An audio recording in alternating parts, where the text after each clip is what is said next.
Hola, buen día. No sé si Mariano sos vos el que abrió o alguien de Secretaría Académica, si me quieren habilitar para compartir pantalla.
Hola, buen día. ¿Cómo andan?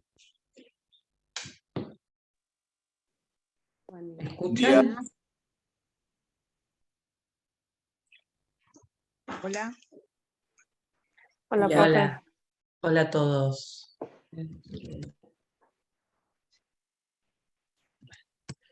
Esperen un segundo, que voy a conectar internet. Esperen.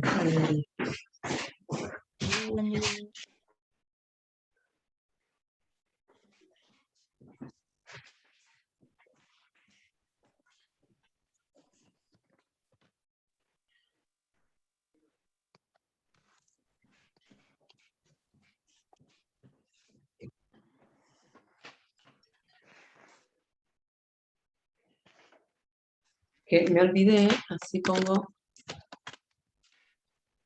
directamente a la red, que va a ser mejor la conexión. Ahí está. Bueno, buenos días nuevamente. Bienvenidos a la comisión. Hoy está, algunos ya nos conocemos, ya había unas caras conocidas. Está Martín Ugalde, que es el ayudante alumno,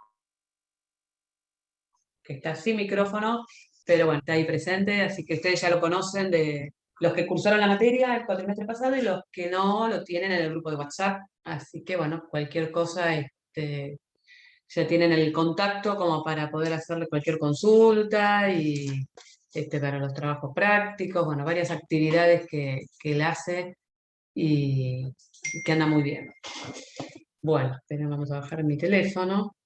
Bueno, me gustaría poder verlos un poquito, porque veo que tienen todos la cámara apagada, salvo un par, ahí veo algunos.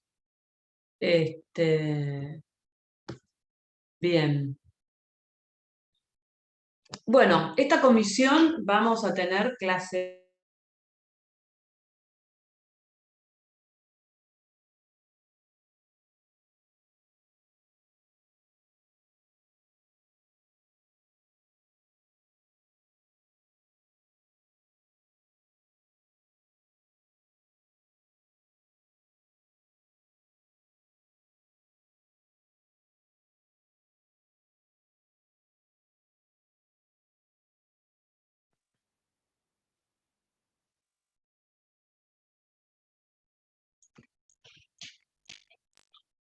¿Me escuchan bien o no?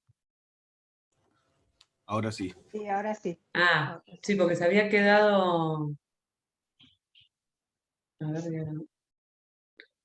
se había quedado congelado. Los veía todos quietos. Bueno, ¿escucharon lo que dije o no llegaron a ir? No oyeron nada. Bueno, vamos a ver. Se lo puede volver a repetir, por favor. Sí, por supuesto. Me voy a poner los auriculares así se escucha mejor. También sin los sonidos de afuera. Bueno, lo que les decía es que arrancamos de nuevo. Para los que es la primera vez que cursan la materia, o sea que me gustaría saber quiénes son los que cursan la materia por primera vez, si es que hay alguno, o también puede ser que alguno ya la haya cursado, pero no en la comisión 1, pero a partir de este cuatrimestre que pasó, se ha incorporado a la comisión 1 Martín Ugalde, que es un ayudante alumno, que está en el grupo de WhatsApp que ustedes tienen, y es el contacto directo, o sea, por más que ustedes van a tener contacto con todos nosotros, con los docentes que nos pueden escribir a través del campus, además de las clases y demás, pero pueden tener igual la comunicación con él, que es un alumno, un excelente alumno, muy avanzado, y que en algunas cuestiones va a poder simplificarles algunos temas o algunos conocimientos, o darles una mano con los que sean los trabajos prácticos, explicándoles y demás. O sea que estamos todos a disposición de ustedes. Todavía creo que no tienen acceso al campus, ¿no es cierto? No. No, todavía Bueno, no. Dijeron cuando que tengan a partir acceso del al lunes. campus, nosotros subimos siempre material de todas las unidades, y lo que es importante es que ustedes el campus ingresen diariamente, porque ahí publicamos las novedades, si hay algún tipo de cambio, alguna cuestión, o bueno, además de los temas, el programa, el cronograma con las fechas y quién es el docente y cuáles son los temas que se van a dar, como para que ustedes puedan organizarse bien. Así que eso va a estar a disposición. Esta comisión, otra de las cosas que dije, que no sé si se llegó a escuchar, es que los lunes y viernes va a tener clases presenciales, o sea que reanudamos la modalidad presencial.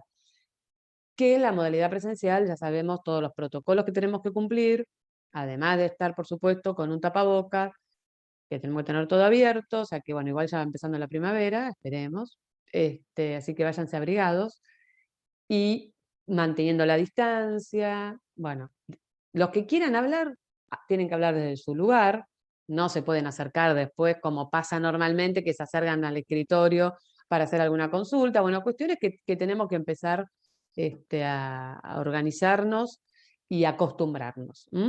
Pero bueno, va a ser bueno porque esta semana van a tener las 2 clases en forma por Zoom, siempre con este link, pero a partir de la semana que viene, los miércoles son por Zoom y lunes y viernes, perdón, van a ser presenciales. Y los jueves con el doctor Basso por Zoom, que son las clases que da a todos. Ahí veo un gatito de candela divino, escuchando la clase. Bueno, a ver, no llego a ver acá porque como estoy compartiendo pantalla, cuántos alumnos hay, pero me gustaría saber quiénes son los que están cursando la materia por primera vez. Que quieren No, Florencia Molares. Florencia por primera vez. ¿Alguien más? Yo también, profe. Bien. ¿Quiénes son? ¿Por qué no me dicen sus nombres? Hola, buen día, yo también. Bien. Luis Orlando. Milagros, es la primera vez que la curso. Milagros, perfecto. Bien. Y todos son, o sea, los que la están cursando por primera vez, me imagino, son todos de teoría. Bárbaro. Ah, son varios. Perfecto. Bien. ¿Son todos los que están cursando por primera vez? ¿Hay alguno que sea de elementos? Creo que no, que ya los de elementos deberían haberla cursado. Bien.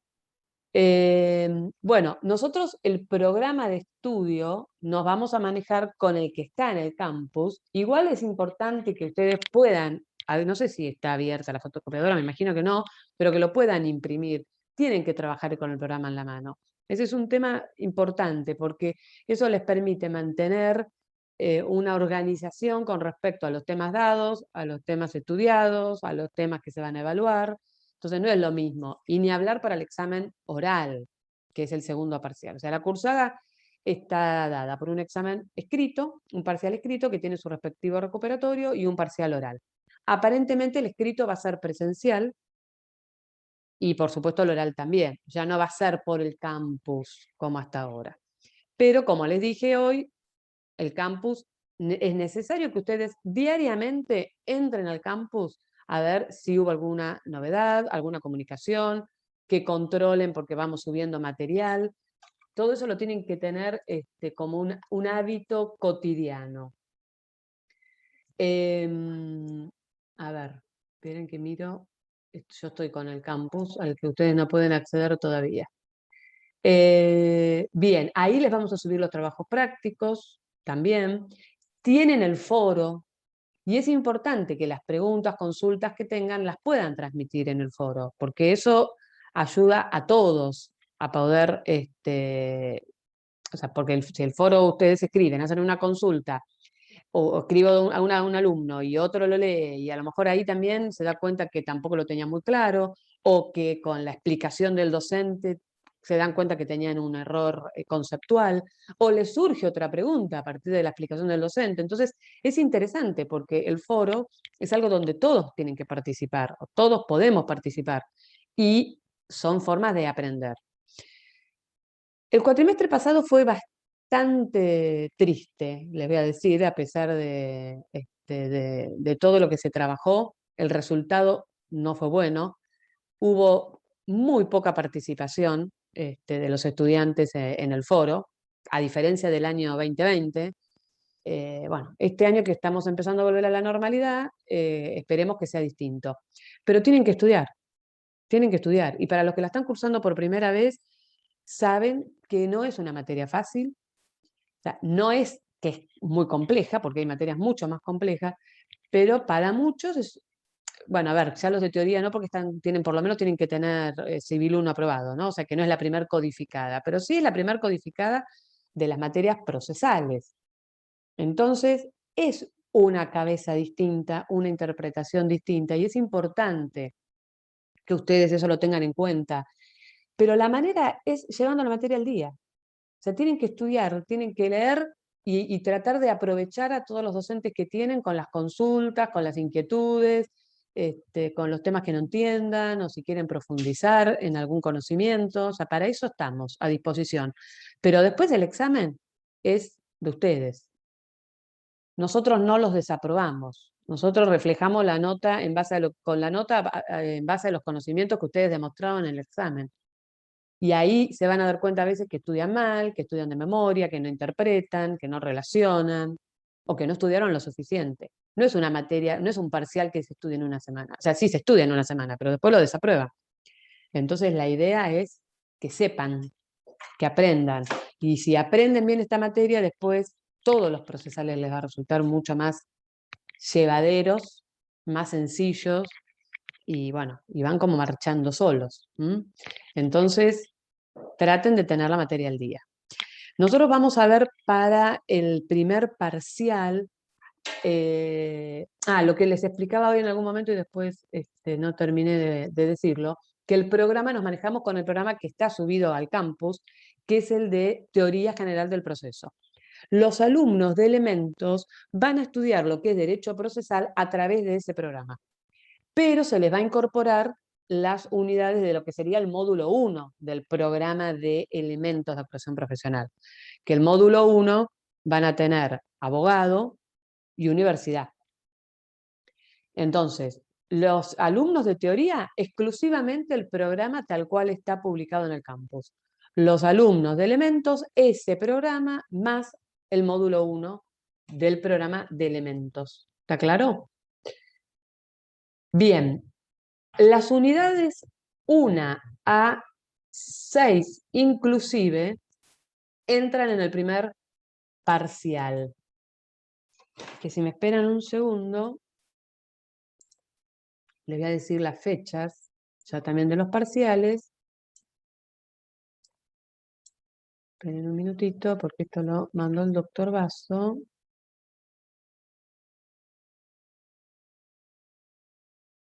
El 27 de septiembre es el primer parcial, por el momento presencial. El 12 de octubre es el recuperatorio. El 1 de diciembre es el segundo parcial.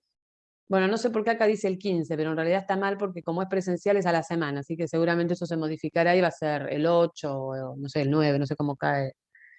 Porque como al ser oral en el momento se le da la nota, entonces es una semana desde la entrega de la nota que se computa.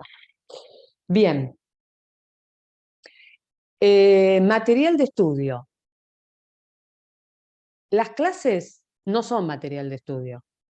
Las clases son una introducción al tema, es una introducción al desarrollo, podemos marcar los límites de lo que ustedes tienen que saber de cada materia, pero no es el material de estudio. El material de estudio son los libros, tampoco los apuntes que andan dando vuelta, que no sabemos ni de quién son, ni sabemos realmente si son un conocimiento acorde, adecuado o no, o cualquier cosa.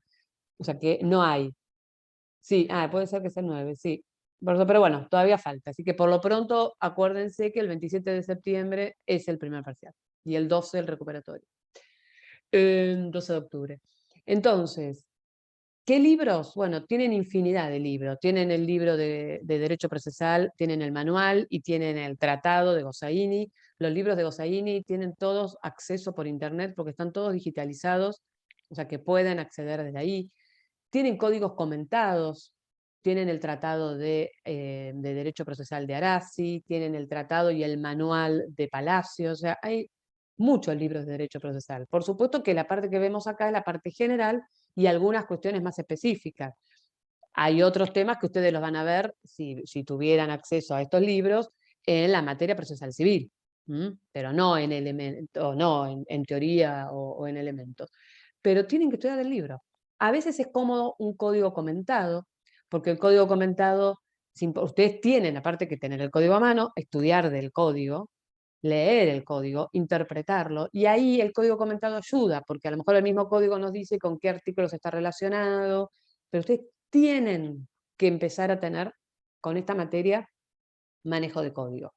Entonces, bueno, también, código comentado. Algunos tendrán algún familiar en un estudio jurídico o trabajan en un estudio jurídico y pueden tener algún código comentado, pueden acceder o en la biblioteca o comprarlo o buscarlo por internet.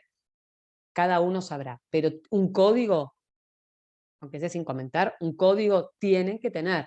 Si lo buscan por internet, también está bueno a veces imprimirlo y poder trabajar, escribirlo sobre el código, ¿tá? O sea, no solo imprimir el programa.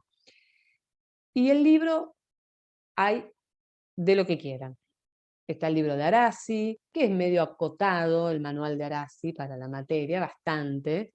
Pero bueno, algunas cosas van a tener que verlas mejor de un material de estudio y otras de otra. Pero necesitan tener bibliografía. Estudian derecho, no están estudiando mecanografía, que con las clases y la práctica ya está, y que está totalmente en desuso. Están estudiando derecho para ser abogados, para ser jueces, para ser escribanos, u otras actividades que nos permite la profesión. Tienen que estudiar de libros, si no, no van a aprobar. Es muy difícil, es muy difícil. Y además, no van a saber, porque la carrera no es solamente aprobar. Aprobar sería lo secundario. Lo importante es aprender para el día de mañana poder desarrollarse como profesionales. Bueno, ¿alguna pregunta?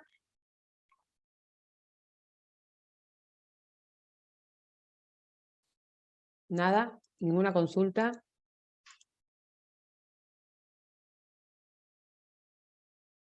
Bueno. Bien. Vamos a empezar entonces con la unidad 2, que es funciones. Bueno, suena el teléfono acá, pero no sé si lo escuchan. Funciones del Estado y jurisdicción y competencia.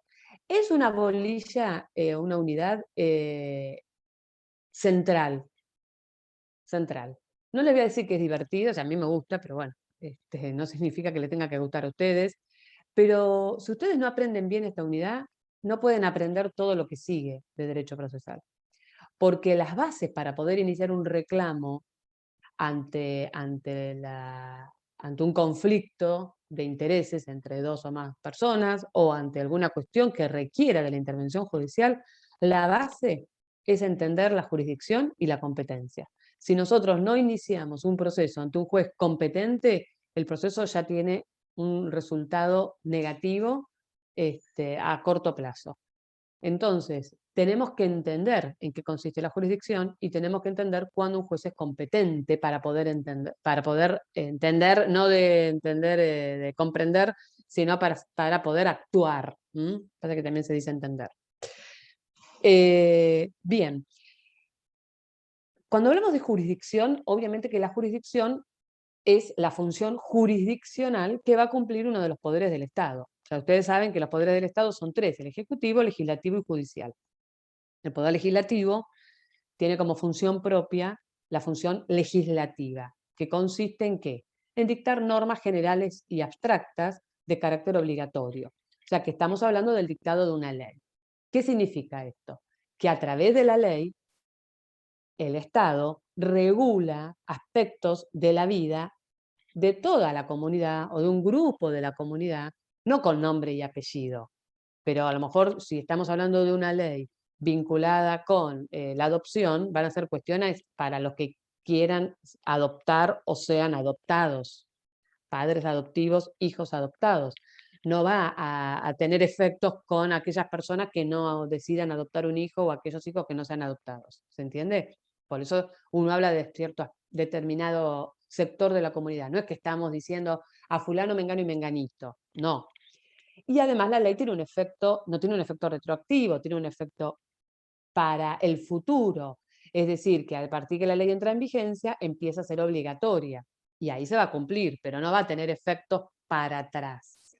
Es una norma general de conducta. Es importante aclarar esto. Norma general. La función legislativa, como les dije, es la función propia del Poder Legislativo. ¿Y de qué Poder Legislativo hablamos? De los dos, porque lo que nos dice la Constitución Nacional cuando hablamos de la forma de gobierno representativa, republicana y federal, y habla de la república, nos dice, y federal, nos dice que el gobierno nacional tiene su estructura y su división de poderes, que es una de las características principales de la república, que hablamos de la división de funciones, ¿no? Y división de órganos que ejercen las funciones, no es que el poder se divide en tres, que sería el legislativo, el ejecutivo y el judicial, a nivel nacional. Pero cada provincia que es autónoma va a tener también poderes y división de poderes y va a respetar también la forma de gobierno representativa y republicana, por lo que va a tener su poder ejecutivo, su poder legislativo y su poder judicial a nivel provincial. Entonces nosotros vamos a encontrar un poder legislativo en la nación y un poder legislativo en cada provincia, un poder judicial en la nación y un poder judicial en cada provincia, y un poder ejecutivo en la nación y un poder ejecutivo en cada provincia. Si bien nosotros básicamente vamos a estudiar el poder judicial de la provincia de Buenos Aires en esta materia, es importante que ustedes conozcan toda la organización y vamos a ver cuestiones trascendentales que diferencian la competencia ordinaria de la competencia federal que ejercen los órganos del Poder Judicial del Estado Nacional. ¿Está? O sea, lo que sería en todo el país, vamos a encontrar órganos llamados federales, que tienen una competencia restringida. Todo lo que no es competencia federal es ordinaria. ¿Y quién ejerce la competencia ordinaria? ¿Qué jueces? Los que están en cada provincia, que dependen de la provincia. Para esto es importante que ustedes lean el artículo 1 y el artículo 5 de la Constitución Nacional. El 5 nos va a decir que las provincias deben respetar este régimen republicano y federal y representativo, perdón, en ejercicio justamente del poder, de la división de poderes y de la organización federal de nuestro país, pero cada provincia tiene la obligación de organizar su poder judicial, además de organizar y garantizar la educación primaria y demás. Lo que nos importa a nosotros del artículo 5 es que cada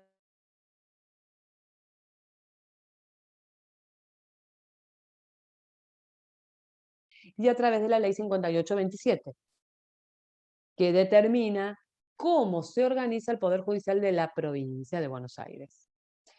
Eso lo van a ver con el doctor Paso y algo lo van a ver el viernes por Zoom con la doctora Camila Bustamante, que va a empezar a hablarles de competencia ordinaria y federal.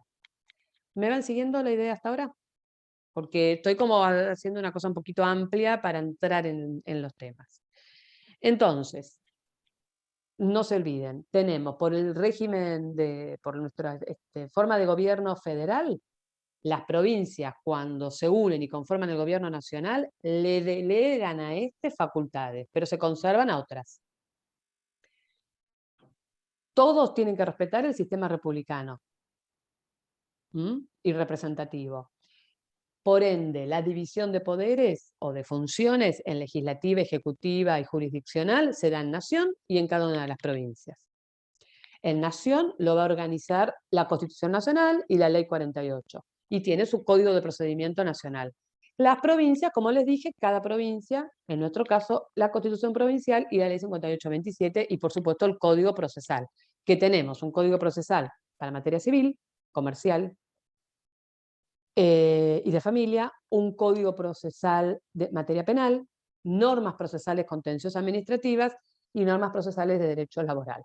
Para la contenciosa administrativa y para el derecho laboral, supletoriamente también rige el Código Procesal Civil y Comercial de la provincia, que es el que tienen que tener, además de las constituciones.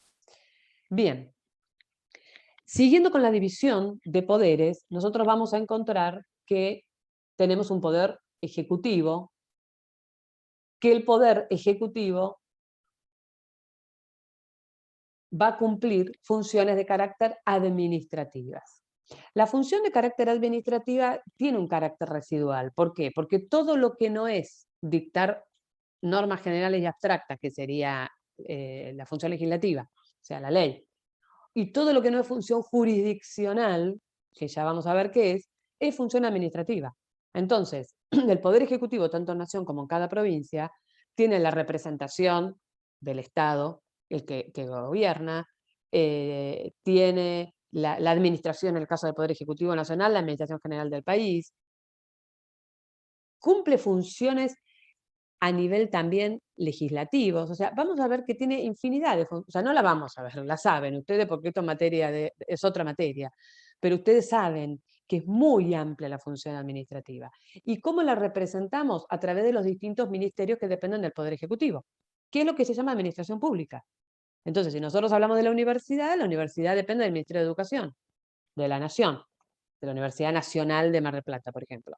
Si hablamos de ARBA, depende del Ministerio de, creo que es de Economía de la provincia de Buenos Aires. O sea, son organismos públicos. Todos hacen a la función administrativa. ¿Y qué es la función jurisdiccional? Que es la que más nos importa a nosotros.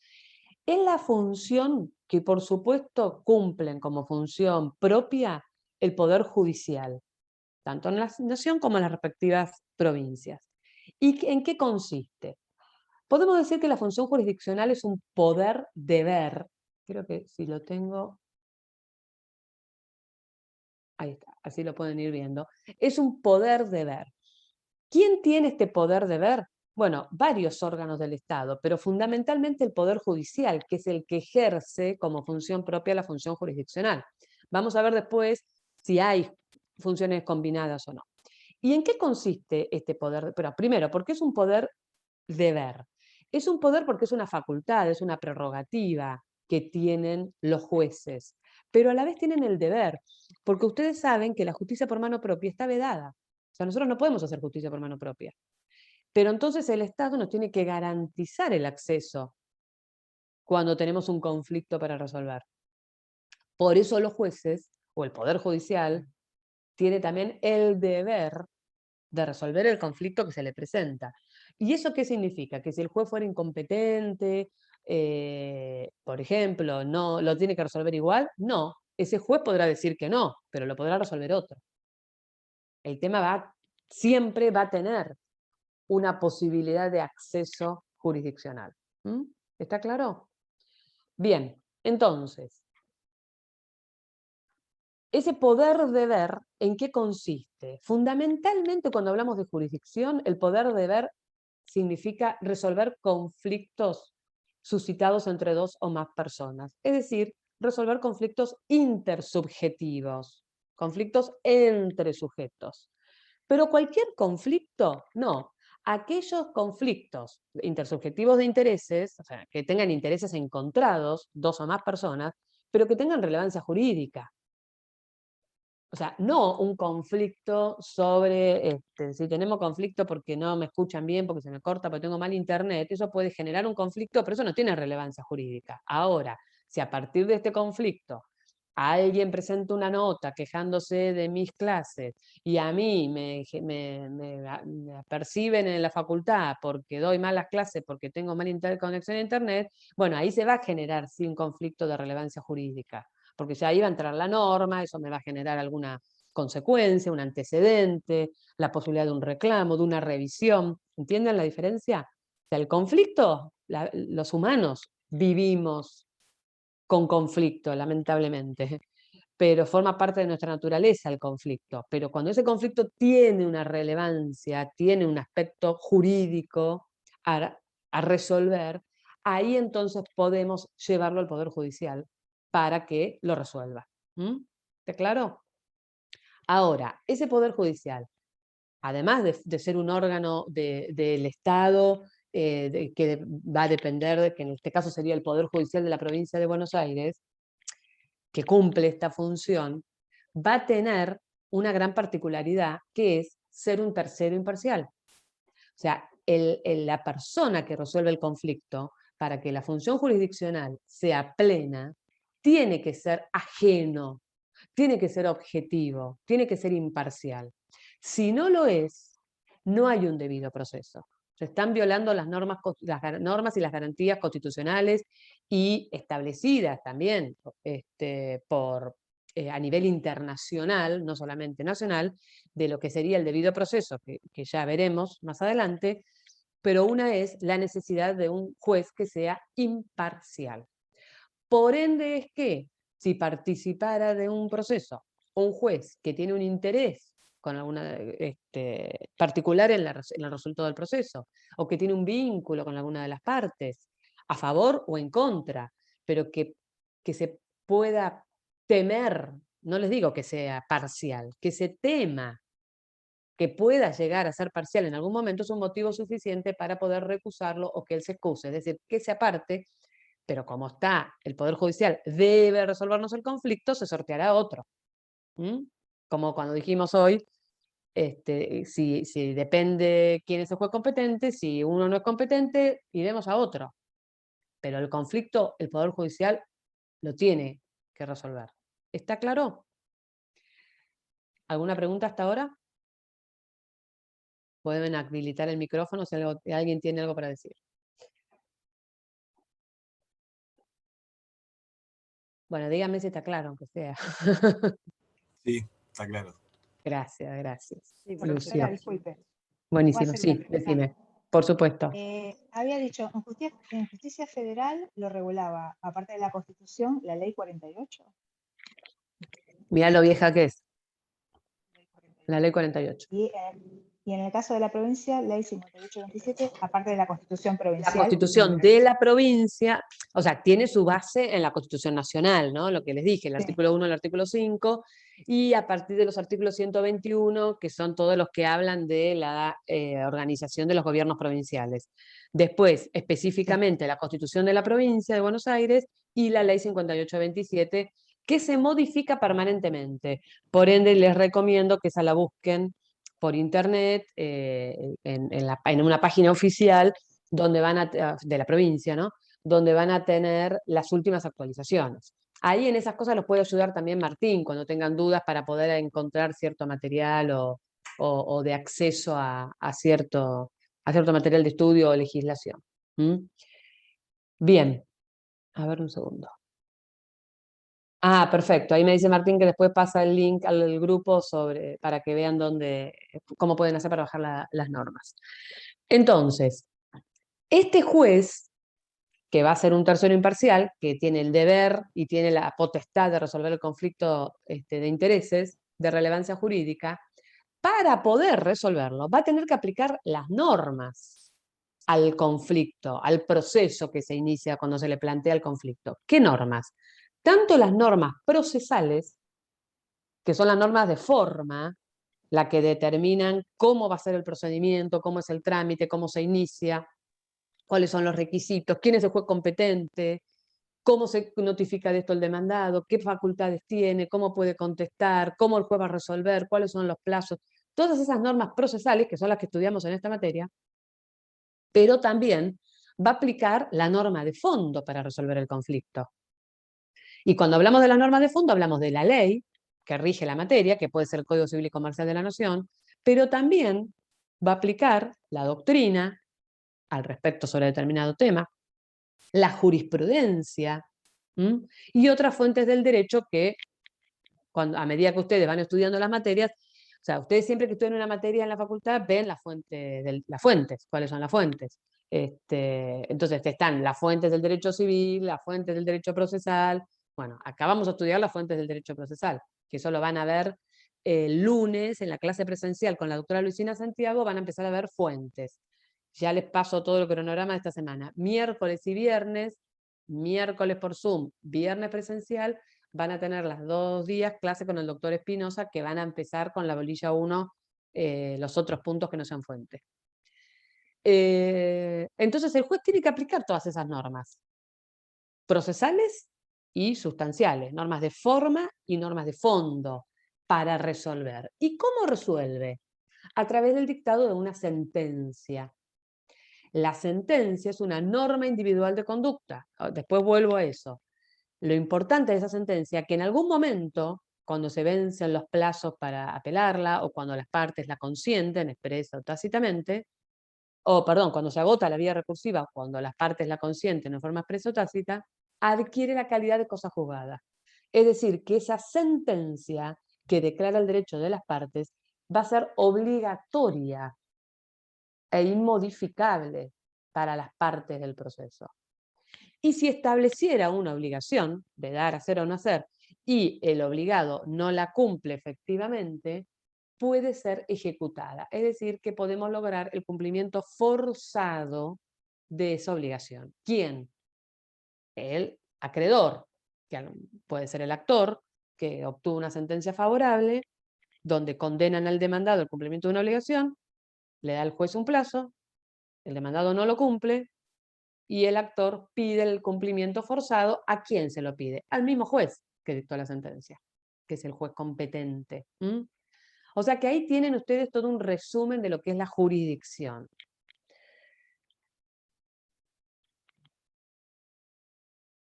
Y volvemos entonces a las funciones del Estado, para ver la diferencia.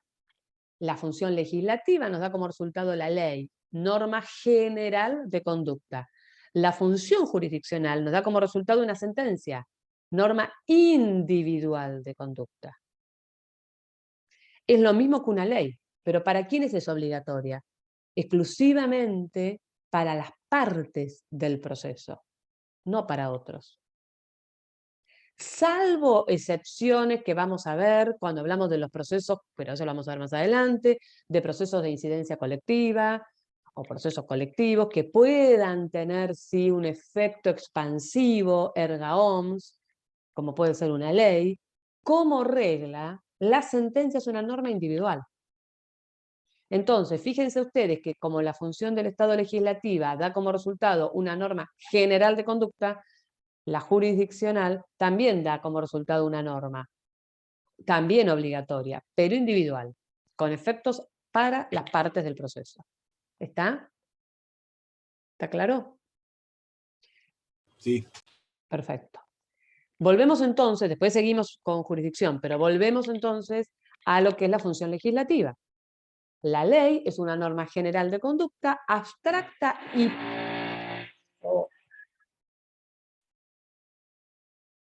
Bueno, no sé si me escuchan bien. Pareciera que estuvieran por derrumbar el edificio. Alguien con una agujereadora. Bueno, la norma general de conducta abstracta y previa, dictada por el poder legislativo, tanto en nación como en provincia. ¿Me escuchan con el ruidito de fondo? Sí, se escucha Se igual. escucha. Y se escucha, profe. Yo no me escucho a mí misma. La ley es la norma, como les dije, es el ejemplo o el resultado de la función legislativa propiamente dicha. Pero vamos a ver que no es exclusivo la posibilidad de ejercer una función legislativa, no es exclusiva del Poder Legislativo, es la función propia del Legislativo. Pero vamos a ver que como función impropia, tanto el Poder Ejecutivo como el Poder Judicial pueden también cumplir funciones de carácter legislativo. El Poder Ejecutivo, a través del decreto, tanto en nación como en provincia, el decreto también tiene una función legislativa. Ahora, ¿de qué decreto hablamos?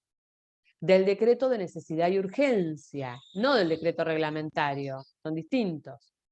El decreto de necesidad y urgencia es aquel que el Poder Ejecutivo, ante un caso de urgencia, como podría haber sido los decretos dictados ahora por la pandemia, desde el año pasado, ante una urgencia necesita resolver una cuestión que no puede esperar que se reúna el Congreso, que después va a ser ratificada por el Congreso, o por la legislatura, si fuera una norma provincial. La legislatura es el poder legislativo de la provincia, les recuerdo.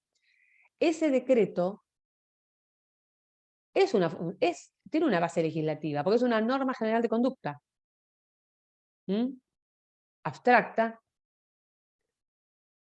que va a ser dictada con efectos para el futuro.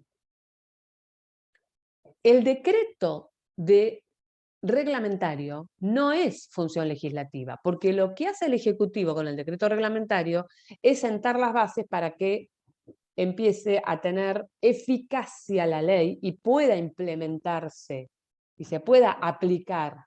Por decirles algo, si la ley 5827 crea un tribunal de trabajo más en el Departamento Judicial de Mar del Plata, a través del decreto reglamentario el Poder Ejecutivo determinará dónde se va a construir, o cómo dónde va a funcionar, o dónde va a estar, qué personal requiere. O sea, la organización y las bases administrativas para que esa ley pueda entrar en vigencia. ¿Está claro? Bien. Y por último encontramos las acordadas. Que las acordadas, la van a ver el lunes con la doctora Santiago, son normas también con carácter general, dictadas por la Corte Suprema de Justicia a nivel nacional y por la Suprema Corte de Justicia a nivel provincial, ¿Qué finalidad tienen las acordadas? Justamente eso, organizar el funcionamiento del Poder Judicial, determinar bases que van a ser de carácter obligatorio para todos los que querramos litigar. Por ejemplo, a través de una acordada de la Provincia de Buenos Aires, de la Suprema Corte, se determinan que los escritos tienen que presentarse exclusivamente de forma electrónica. Eso tiene carácter de ley, porque de alguna forma complementa el Código Procesal Civil y Comercial. Sin embargo, fue dictado por la Suprema Corte de Justicia de la provincia, no por la legislatura provincial. Pero complementa, reglamenta cuestiones vinculadas con los procesos y es una norma anexa al Código Procesal. Entonces tiene el carácter de legislativo. Ahora, nosotros podemos decir que el Poder Ejecutivo o que el Poder Judicial, por dictar normas generales, cumplen una función legislativa, sí, pero la cumplen con un carácter impropio, o sea, no principal. La principal es la función legislativa para el legislativo, jurisdiccional para el judicial y administrativa para el ejecutivo. La otra son funciones impropias. ¿Hasta ahí me van siguiendo? Bien.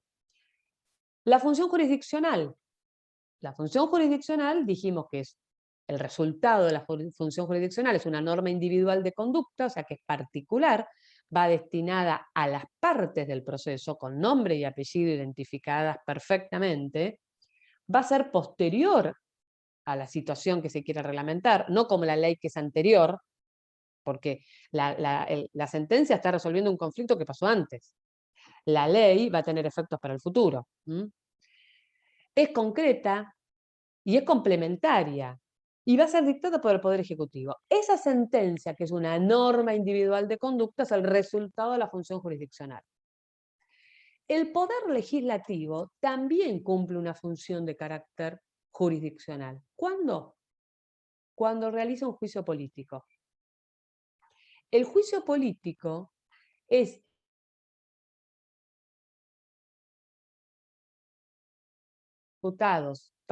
de la Cámara de Diputados que acuse, de la Cámara de Senadores que juzga ante la comisión de un delito en ejercicio de sus funciones, de un delito común, o ante un mal desempeño, ya sea de los miembros de la Suprema Corte de Justicia de la provincia, o sea, de los magistrados, no de los inferiores, que pueden ser destituidos por el jury, sino de los de la Suprema Corte, o al Poder Ejecutivo, si hablamos de la provincia, por supuesto, provincial, Poder Ejecutivo, ministros, secretarios, pueden ser destituidos, juzgados y en su caso destituidos ante estas causales. Eso lo van a ver bien en la bolilla 4 de juez. Bien, esa sería la función jurisdiccional que cumple el judicial como propia, el legislativo como impropia. Y la jurisdicción administrativa es lo que llamamos como la función jurisdiccional que cumple el Poder Ejecutivo, que consiste en resolver conflictos intersubjetivos de intereses cuando una parte es el Estado, el Poder Ejecutivo, a través de alguno de sus órganos, y otro es un particular, un contribuyente, un agente o un funcionario. Por ejemplo, hay un conflicto entre un comerciante que le clausuraron un negocio y la municipalidad que lo clausuró porque no estaba habilitado. Las normas de habilitación las dictó la municipalidad, la municipalidad mandó al inspector, la municipalidad lo clausuró y la municipalidad va a resolver el conflicto. Cuando el contribuyente se presente y pida el levantamiento de la clausura. Entonces, ¿es un tercero imparcial? Y la verdad que no, porque es parte del conflicto. Por eso se dice que no constituye una verdadera función jurisdiccional. ¿Está? Bien. Quiero ver si tengo acá... Ah, no, porque lo que no tengo del Poder Ejecutivo... No, y otra cosa les quería decir. El Poder Judicial, el Poder Ejecutivo, además de los decretos, también participa de la formación y sanción de las leyes Y eso forma parte también de lo que sería la función legislativa en cabeza del Poder Ejecutivo. ¿Por qué? ¿Qué significa? El Poder Ejecutivo puede presentar un proyecto de ley que va a ser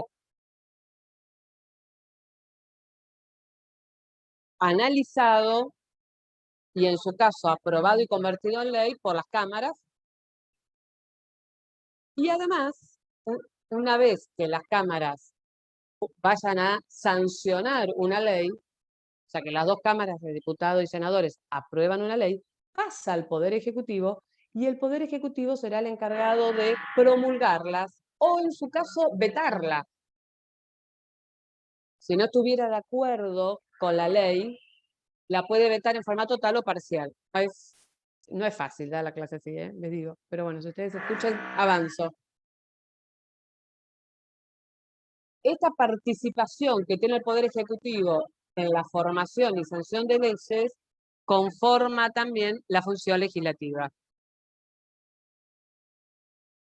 Gracias, Agustín. Conforma también la función legislativa.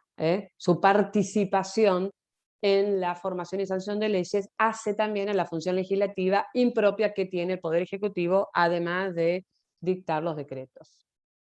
Bueno. Elementos de la jurisdicción. Vamos a entrar en la jurisdicción bien propiamente dicha. Porque esto después lo vemos acá. Listo.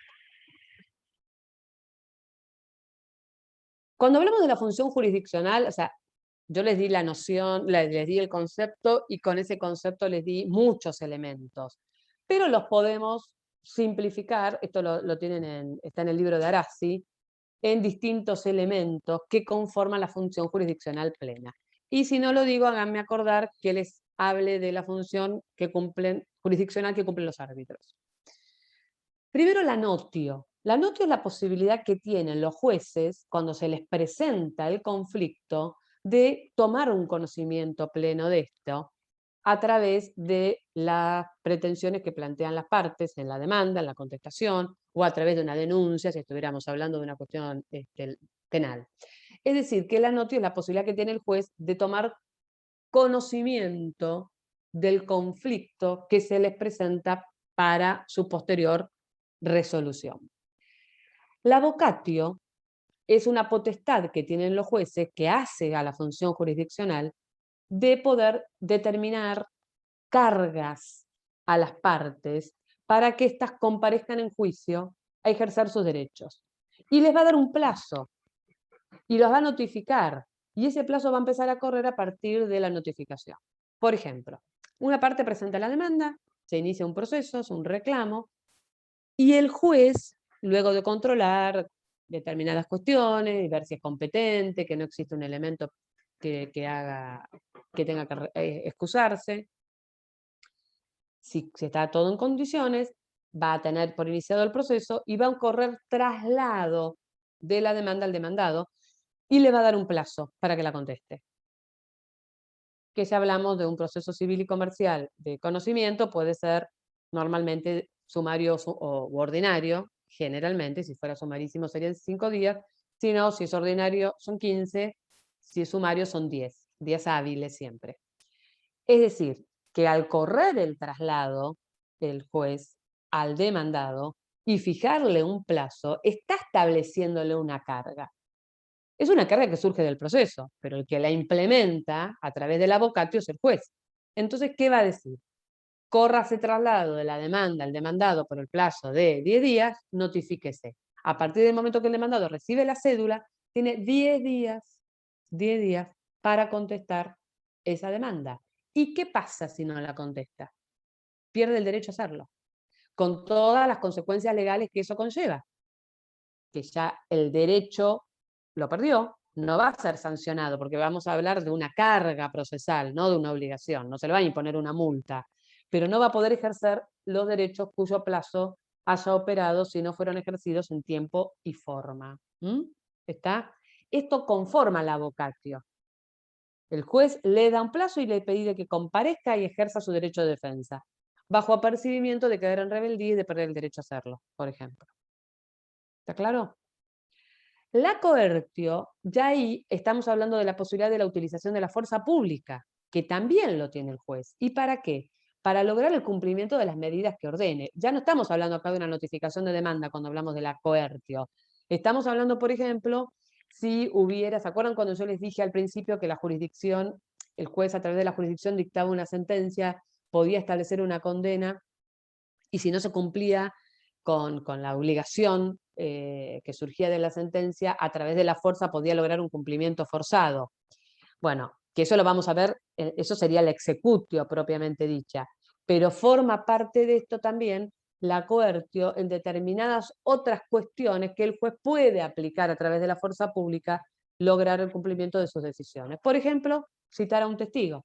Si el testigo es citado y no comparece, lo pueden ir a buscar con la policía. Trabar una medida cautelar para garantizar que un inmueble no sea vendido hasta tanto no se solucione el conflicto que gira en torno a este. O sea, que hay utilización de medidas que él va a ir ordenando durante el trámite del proceso y que se pueden cumplir a través de la fuerza pública. La judicium es en sí la potestad de resolver el conflicto.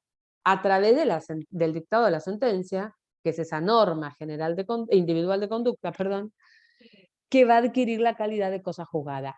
Porque dentro de lo que es la judicium, el juez va a dictar una sentencia que va a poder, el día que quede firme, va a ser, como les dije, obligatoria e inmodificable. Es decir, que esa norma no se va a poder, esa obligación que surja de la sentencia, ese derecho que se reconozca en una sentencia, no va a poder ser modificado nunca más, ni en ese proceso ni en otro futuro. Porque esa es la potestad que tiene el juez. Dicta una norma, resuelve a través de la judicium y le da el carácter de cosa juzgada. Y la executio, como expliqué hoy, cuando hicimos la comparación con la coertio, y cuando hablamos justamente de la potestad que tienen los jueces de lograr el cumplimiento forzado de una sentencia que no fue cumplida dentro del plazo que el juez determinó. Entonces, se puede lograr el cumplimiento forzado. ¿Cómo?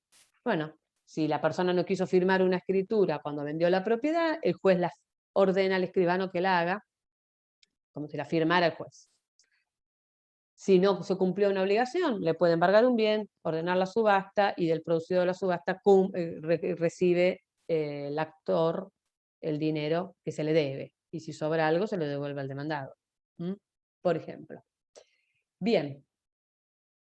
¿Qué es lo que pasa con los árbitros? Los tribunales arbitrales, lo vamos a ver luego, pero los tribunales arbitrales son jueces privados que pueden intervenir ejerciendo la función jurisdiccional en las cuestiones que no se afecte el orden público, es decir, en aquellas cuestiones que versan exclusivamente sobre derechos de contenido patrimonial, sobre derechos disponibles. ¿Está? Bien. Los árbitros, que se puede llegar a resolver una cuestión ante un árbitro voluntariamente, cuando las partes así lo establecen, o cuando la cuestión está regida por una norma que establece la obligatoriedad de resolverla ante árbitros. Pero el árbitro cumple una función similar a la del juez, es decir, que el árbitro ejerce la función jurisdiccional. Es un tercero imparcial, o sea que la función jurisdiccional es real, porque cumple con uno de los recaudos fundamentales para que sea un debido proceso, a diferencia de la jurisdicción administrativa, ¿no? La única limitación que tienen los árbitros es que ellos mismos no pueden ejecutar los laudos que dictan. El laudo sería el equivalente a la sentencia.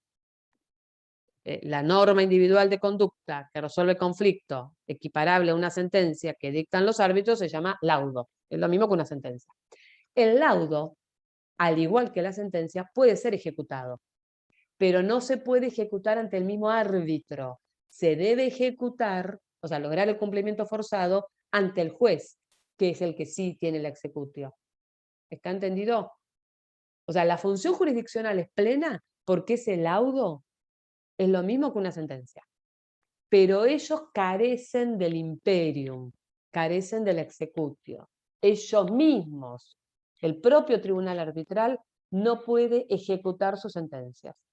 Si el laudo no es cumplido, habrá que llevarlo a un juez y ejecutarlo ante el juez. ¿Mm? ¿Está claro? Claro, sí puede ser ejecutado, Agustín, pero no puede ser ejecutado ante el tribunal arbitral. Puede ser ejecutado ante el juez que hubiera sido competente si nosotros, en vez de iniciar el proceso ante los tribunales arbitrales, lo hubiéramos iniciado ante el Poder Judicial. ¿Está claro? De nada. Bien. ¿Está entendido entonces? ¿Preguntas?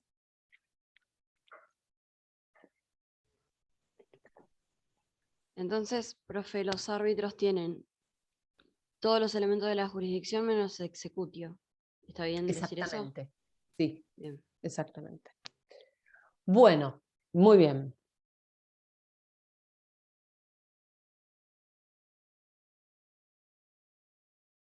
Esto ya básicamente lo vimos todo.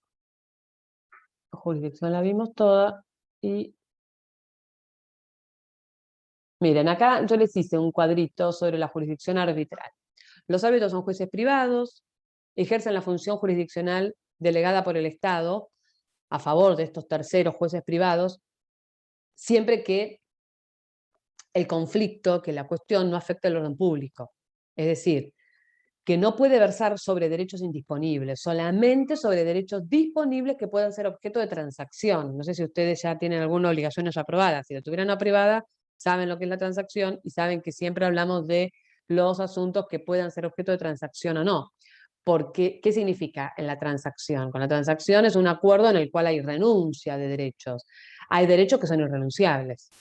Y que si yo renuncio, como podría ser un derecho de un trabajador, si renuncio a mi derecho, esa renuncia no tiene efectos.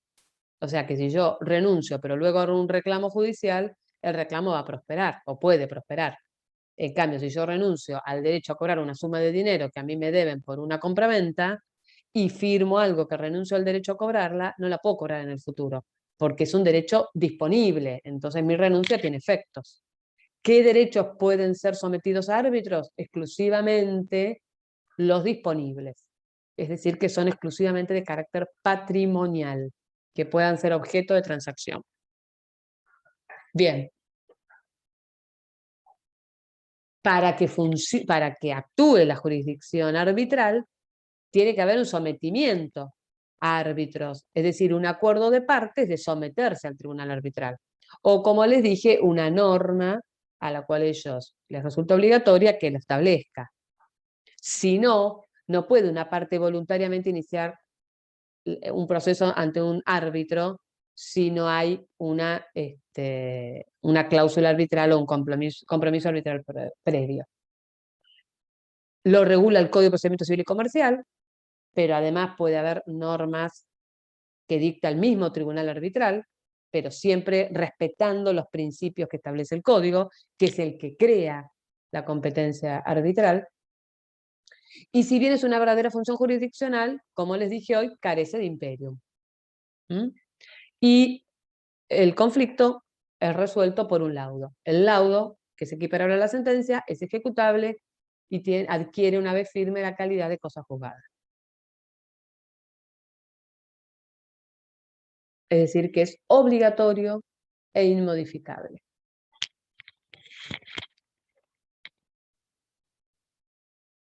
Bien. Hablamos de la jurisdicción administrativa. ¿Se acuerdan? Cuando hablamos de que el Poder Ejecutivo podía ejercer funciones de carácter jurisdiccional cuando resolvía conflictos, pero que no era una verdadera función jurisdiccional porque él es parte del conflicto. Entonces ahí tienen el concepto. Consiste en resolver conflictos entre la administración pública y un administrado, contribuyente, agente o funcionario. Por ejemplo, en el caso que aplique una sanción, que es normalmente lo más común de la jurisdicción administrativa, la aplicación de sanciones, por esto que niega una habilitación, o determina una clausura, o un secuestro, ya sea de un vehículo, de un carnet, de un carnet de conducir, o de un bien. Y el tribunal que resuelve, o el órgano que resuelve, puede ser un juzgado que depende del Poder Ejecutivo, como podría ser el juez de faltas que tenemos nosotros en Mar del Plata, o un órgano descentralizado, o dentro de la misma administración pública. Porque si hay una decisión del intendente y pido una revocatoria, ¿quién lo va a resolver? O sea, la decisión puede ser del secretario de Economía del intendente, y la revisión después la va a hacer el mismo intendente, o sea que forma parte de lo mismo. Entonces ese procedimiento que tramita ante la municipalidad, y realmente no hay ningún tercero imparcial. Y si no hay tercero imparcial, no hay un debido proceso y no hay una verdadera función jurisdiccional. Eso es algo que tienen que grabarse en la cabeza. ¿Está? Entonces, la jurisdicción administrativa es todo esto, pero no es una verdadera función jurisdiccional. ¿Preguntas?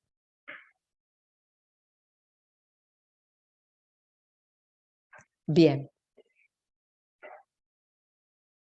Hay un tema que también está acá vinculado con estas cuestiones que, ahora quiero mirar el programa un minuto, acá está. Esperen un segundo.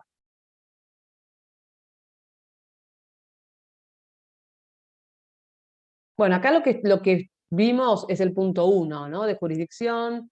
Bueno, diversas acepciones del concepto de jurisdicción. Cuando hablamos de diversas acepciones nos referimos a diversos sentidos o términos que se les da a la palabra jurisdicción, que no siempre... Yo no sé si les estoy dando tenía idea que lo tenía, para que les quede... Pero, sí, acá está.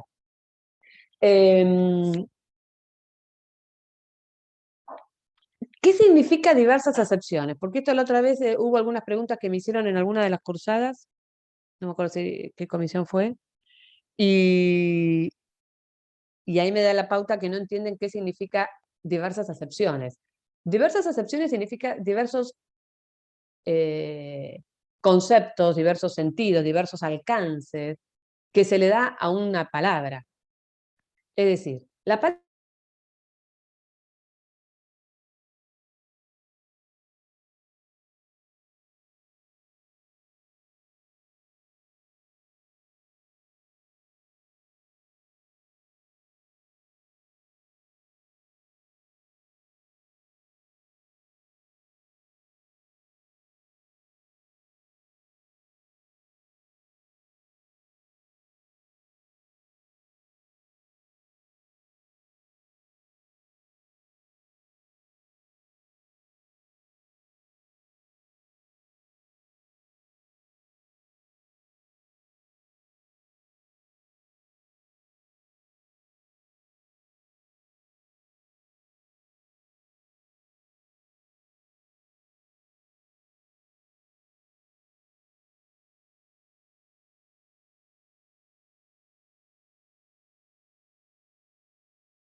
Profe, tiene el micrófono silenciado.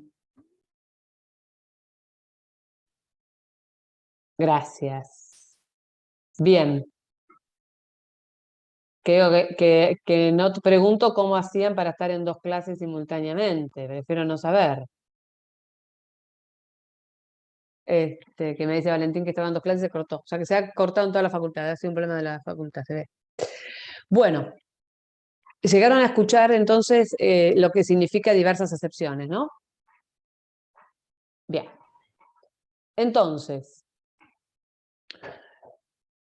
¿qué significa? O seguimos la idea, que van a ver ustedes en mucho material bibliográfico, en la Constitución, en el Código, que se usa la palabra jurisdicción con un sentido diferente, es decir, con una acepción diferente de la que nosotros sabemos que tiene que tener el concepto. Muchas veces se dice jurisdicción cuando se habla de un ámbito territorial. Entonces, sí, el Estado tiene jurisdicción sobre las Islas Malvinas, el Estado sobre el mar Argentino, o en el mar Argentino. En realidad no tiene jurisdicción, es el ámbito territorial en el cual ejerce su soberanía, pero se dice jurisdicción. pero con un sentido que no tiene nada que ver con el que el derecho procesal le da. Eso es lo que me interesa que les quede claro. También, además del ejercicio de la soberanía, se confunde la jurisdicción con el ámbito territorial. Entonces se dice, bueno, el juez ejerce su jurisdicción sobre el Departamento Judicial de Mar del Plata. Bueno, tiene competencia territorial en el Departamento Judicial de Mar del Plata. Sí podemos decir que ejerce su función jurisdiccional en el Departamento Judicial de Mar del Plata porque es el competente, pero no es que él tiene jurisdicción en el departamento. Entonces hay una confusión entre el territorio con la función jurisdiccional. Conjunto de prerrogativas de un órgano del poder público, lo mismo, está más vinculado el conjunto de prerrogativas, serían las funciones o las facultades que puede tener un órgano. Y ahí entonces se lo está confundiendo con también la jurisdicción. Y por último, con la actitud que tiene un juez para entender en determinada categoría de pretensiones. ¿Qué es la actitud que tiene un juez para entender en determinada categoría de pretensiones, en un caso concreto, y ejercer su función jurisdiccional? ¿Qué sería eso? ¿Alguien sabe? ¿La materia? ¿Qué cosa sería? La capacidad, ¿no? No, bueno, la capacidad o aptitud que tiene un juez para entender en determinada categoría de pretensiones y ejercer su función jurisdiccional, ¿cómo se llama? Materia. Materia no es. A ver, ¿materia es una aptitud que tiene un juez para entender en determinada categoría de pretensiones? ¿Competencia? Competencia, exactamente. Competencia. La competencia podrá estar determinada en razón de la materia o en razón del territorio, pero es competencia. El concepto del punto 4, es la competencia. Y siempre se confunde jurisdicción con competencia. Mal. Pero muchas veces se le da al término jurisdicción la acepción de competencia. ¿Está? Bien. ¿Preguntas?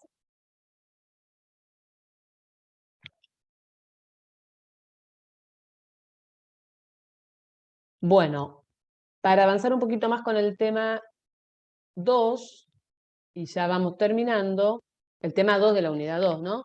Que es clasificación, jurisdicción contenciosa, voluntaria, administrativa, arbitral, preventiva, supuesto tutela jurisdiccional. Les voy a dar un cuadrito después. La clase que viene, que va a ser, no la semana próxima, sino la otra, que vamos a tener una clase presencial seguramente, ahí vemos una revisión de los temas que tengan acá.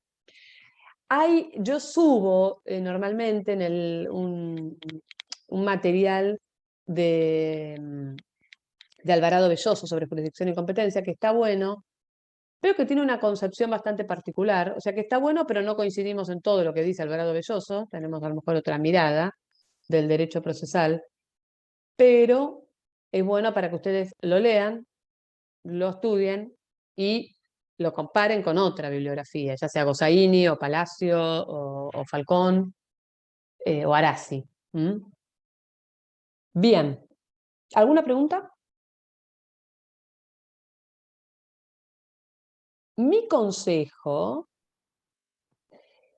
o sea, uno no puede dejar de ser maestro, siendo profesor en la facultad, es que estudien este tema para cuando nos veamos, que va a ser la semana del 30. Después vamos a publicar, porque bueno, en estos días ya vamos cerrando la fecha. No sé si va a ser el lunes 30, seguramente el lunes 30. Tengan clase conmigo, presencial. Y ahí, si tienen dudas, es importante para poder cerrar el tema de jurisdicción. ¿Está? Yo igualmente, cuando ustedes puedan acceder al campus, les subo el PowerPoint, no para que lo tengan de material de estudio, para que lo tengan de revisión, de repaso, que puedan tener como un cuadrito que les refleje los temas, ¿está? Pero no tienen que estudiar de acá, no les alcanza a estudiar de acá, repito. Bueno, ¿cómo se divide la jurisdicción? ¿Cómo la podemos dividir? Tenemos la jurisdicción que ejerce el Poder Legislativo, que ya la vimos porque es el juicio político, que no lo vamos a ver ahora más que lo que vimos y lo verán en la bolilla de juez. Tenemos la jurisdicción judicial, que es la función jurisdiccional propiamente ejercida como función propia, quiero decir, por el poder ejecutivo, perdón, por el poder judicial, tanto en nación como en provincia. Tenemos la jurisdicción arbitral, que es la que ejercen los jueces privados. Y tenemos la jurisdicción administrativa, que es la que dijimos que realizan los órganos descentralizados del Poder Ejecutivo. O sea que la función jurisdiccional la podemos clasificar en judicial, arbitral y administrativa. ¿Está? Empecemos desde abajo.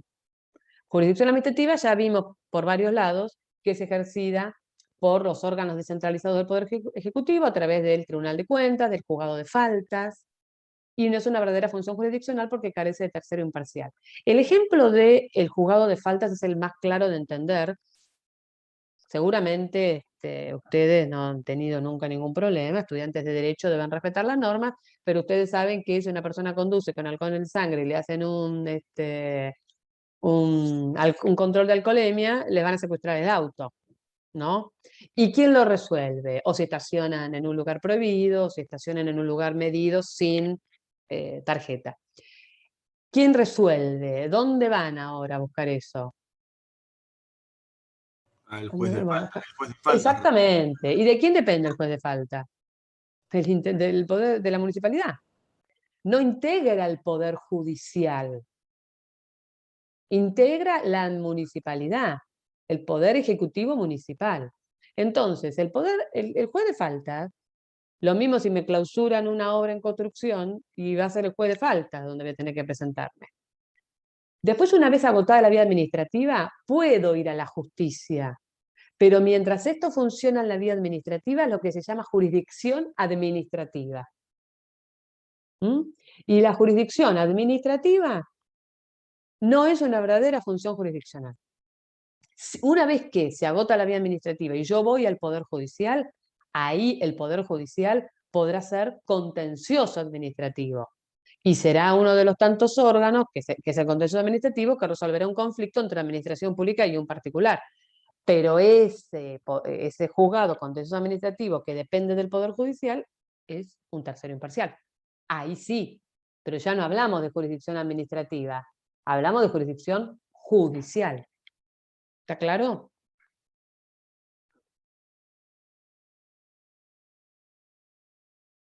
Háganme con la cabeza, aunque sea. ¿Está claro? Sí, está claro, profesor. Bien, gracias, gracias.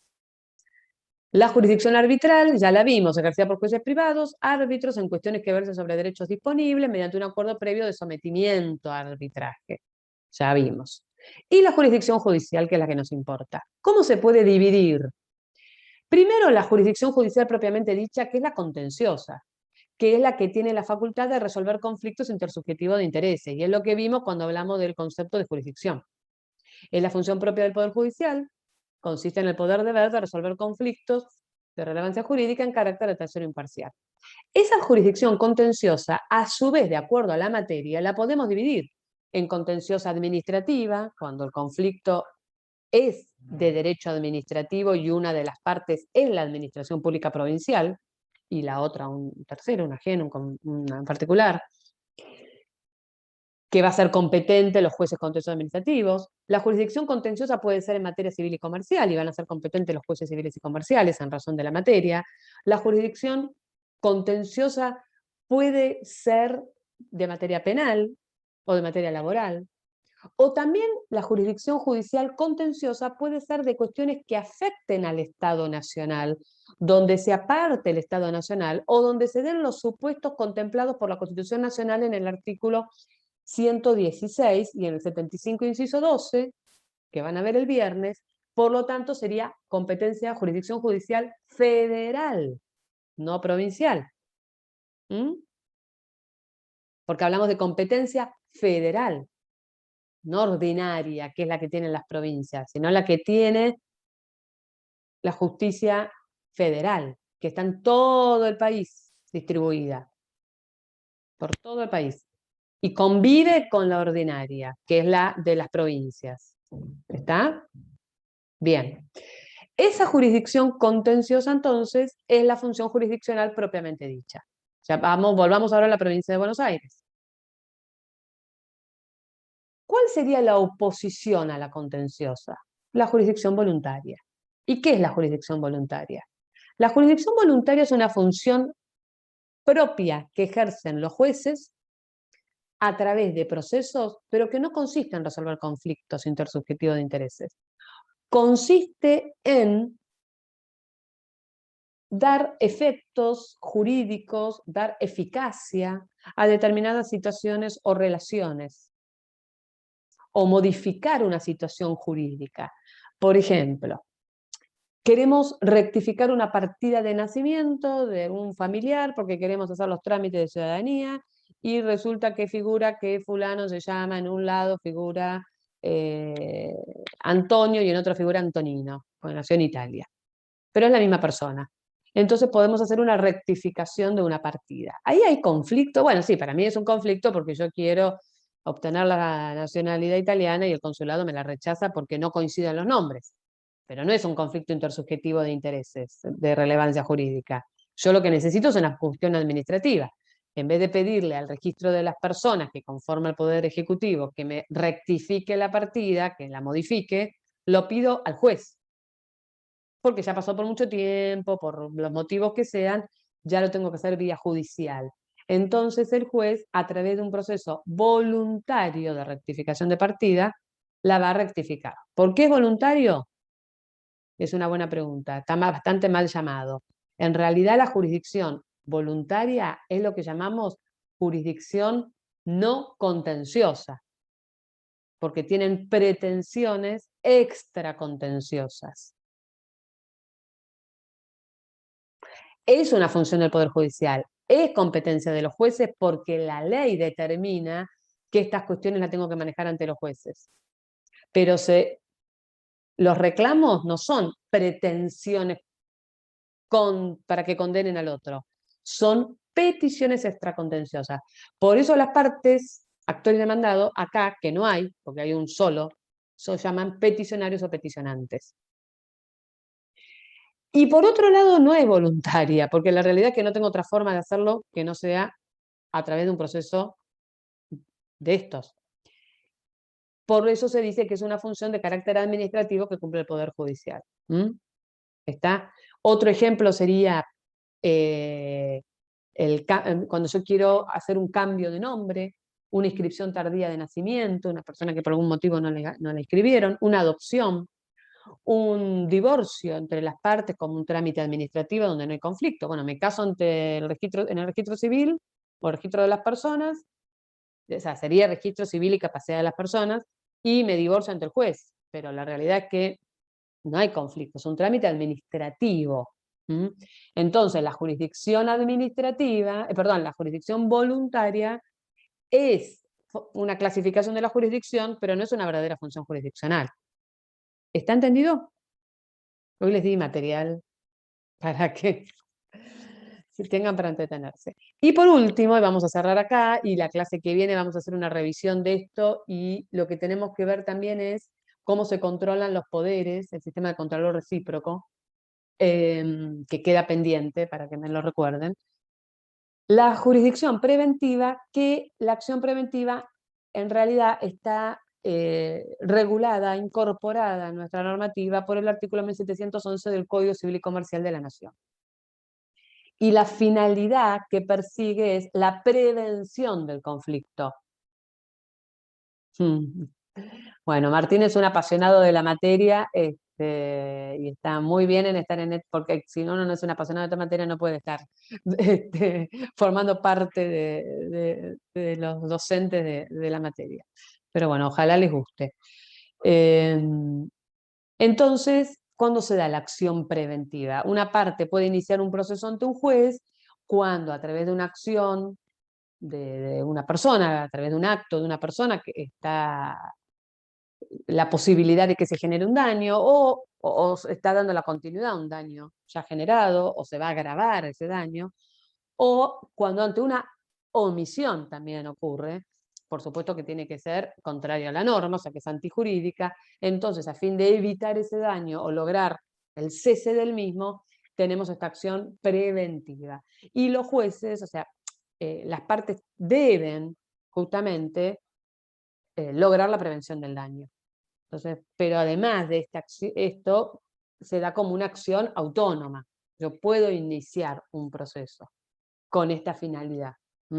¿Está? Entonces, esa es la manera de clasificar a la jurisdicción. Bien. ¿Preguntas?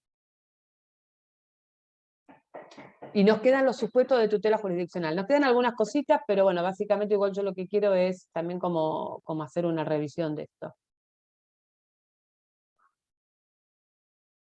Bien, está muy bien la pregunta. Si no la leyeron todos, se las leo, de Francisco, que es ¿por qué uno se sometería voluntariamente a un árbitro en vez de un juez? ¿Es más rápido? Sí, es mucho más rápido. En realidad, además de la rapidez, puede ser más costoso en el sentido de que a los árbitros le tienen que pagar los honorarios a las partes, en cambio a los jueces no, porque los jueces lo pagamos todos con nuestros impuestos, ¿no? El tema de los árbitros, la ventaja que tiene es que el árbitro se da siempre un principio de inmediatez. El árbitro siempre tiene un vínculo de acercamiento con las partes, el proceso es mucho más ágil. Entonces, una demanda iniciada, por ejemplo, en el tribunal arbitral que hay en el Colegio de Abogados de Mar del Plata, en menos de un año ya estará resuelto el conflicto. Le dirían 9 meses, 10 meses. Y un proceso judicial lleva mucho más tiempo. Ahora, a través de Justicia 2020, que bueno, ya lo veremos, algunos de ustedes la han escuchado o la han estudiado, Justicia 2020 es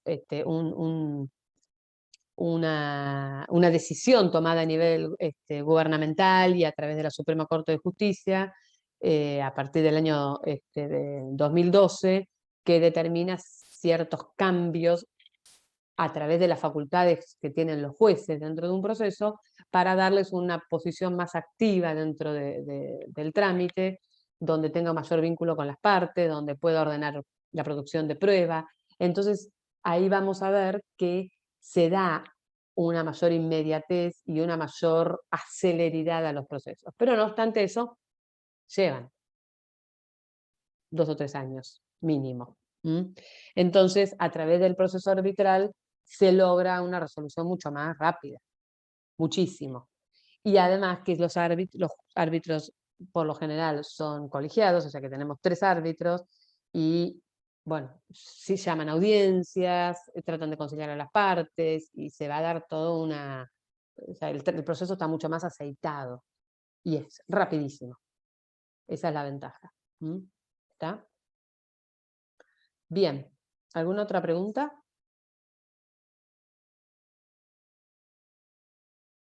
Nada. Bueno, cuando puedan ir. Sí, decime. ¿Todo esto que vimos hoy lo puedo encontrar en el libro de Palacios? A ver, mezcla. Van a... Justo se cortó.